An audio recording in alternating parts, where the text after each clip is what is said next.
A gunman killed several people at a busy mall northeast of Dallas in Texas on Saturday before a police officer shot him dead. Eyewitness video captured the sounds of gunshots ringing out from the Allen Premium Outlets Mall. Allen Police Chief Brian Harvey. At 3:36, our officer was at Allen Premium Outlets on an unrelated call.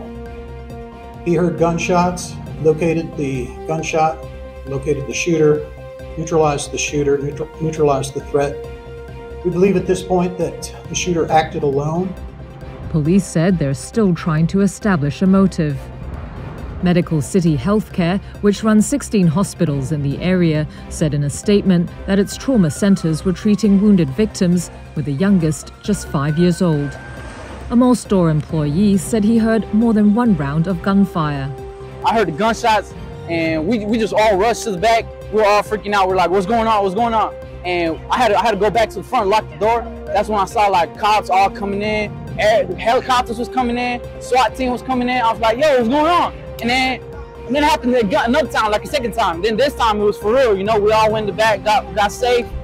Allen is a community of about 100,000 people, around 25 miles northeast of Dallas.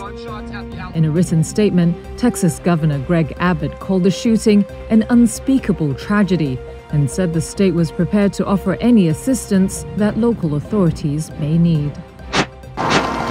Young and old, Britons and foreigners, world leaders and commoners. Tens of thousands of people amassed in London on Saturday for the coronation of King Charles. They were there for different reasons. Many older visitors wanted to show support for the monarchy. Some young people said they just wanted to witness history. Others just wanted in on the big party. And clergy of England, and to the churches there committed to their charge, all such rights and privileges as by law do or shall appertain to them or any of them. All this I promise to do. The things which I have herebefore promised, I will perform and keep, so help me God. This ceremony for the king and queen consort Camilla dates back 1,000 years, and the pomp and pageantry bring obvious similarities to the processions of the king's mother, Queen Elizabeth, who died last September. But this particular ceremony is also trying to display a forward-looking monarchy, with leaders from all faiths present and participants reflecting a more diverse United Kingdom. Prime Minister Rishi Sunak himself being the first UK leader of colour and its first Hindu leader. Pledge my loyalty to you, and faith and truth I will bear unto you, as your liege man of life and limb.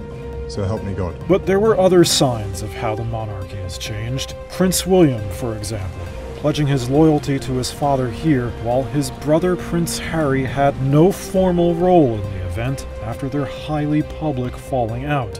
He and Prince Andrew, who quit his duties over the Jeffrey Epstein scandal, watched from the third row behind working members of the family. Polls show the British public generally approves of Charles as king, and the majority still support the monarchy, although young people are far less interested. Not my king! Not my king! And there were protests, as there often are at events like this, including the arrest of an anti-monarchy leader and several others just hours before the coronation. Graham Smith's organization, called Republic, said it was going to mount the biggest protest against a monarch in modern history. London police said it would have low tolerance for disruption. The group said hundreds of its picket signs were also taken. For those who do support, a display of magnificence, with over 4,000 soldiers on parade from 39 countries. Maybe not enough magnificence to hold the full attention of Prince William's young son, Prince Louis, seen here yawning as the festivities kicked off.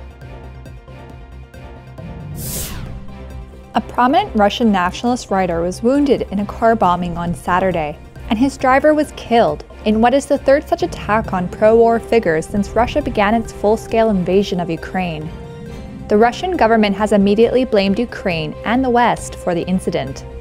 The State Investigative Committee said Zakhar Prilepin's vehicle was blown up in a village about 250 miles east of Moscow. Prilepin is a novelist with a large following, known for being an outspoken supporter of Russia's actions in Ukraine. An Interior Ministry spokeswoman said a suspect had been arrested and that the incident was being treated as an act of terrorism. Kyiv has denied Russia's claim they were responsible for the death of the 2 previous bombing targets, military blogger Vladimir Tatarsky and Daria Dugina, the daughter of a nationalist ideologue. The US will soon finalize a new regulation by May 11th to deny asylum to migrants caught crossing the US-Mexico border illegally. That's according to Homeland Security Secretary Alejandro Mayorkas at a news conference in Brownsville, Texas on Friday. The situation at the border is a very serious one, a very challenging one, and a very difficult one.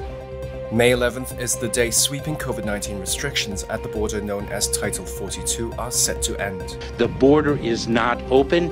Mayorkas said the new regulation is a key part of President Biden's plan to address an expected rise in illegal immigration after the repeal of Title 42, which was implemented by the Trump administration at the beginning of the pandemic and has allowed border agents to rapidly expel many migrants to Mexico. In a post-Title 42 environment, we will be using our expedited removal authorities under Title 8 of the United States Code. That allows us to remove individuals very quickly. We will, by May 11th, finalize the rule that we published in a proposed format that provides that individuals who do not access our lawful pathways will be presumed to be ineligible for asylum. Migrant arrests at the US-Mexico border have risen in recent weeks, which Mayorkas attributed to a spike in crosses from Venezuela.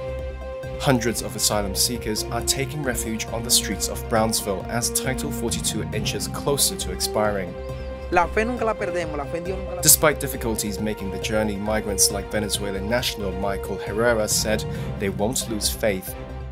As buses carrying migrants rolled into the transit center on International Boulevard, many waited around, hoping family members would arrive in the next wave.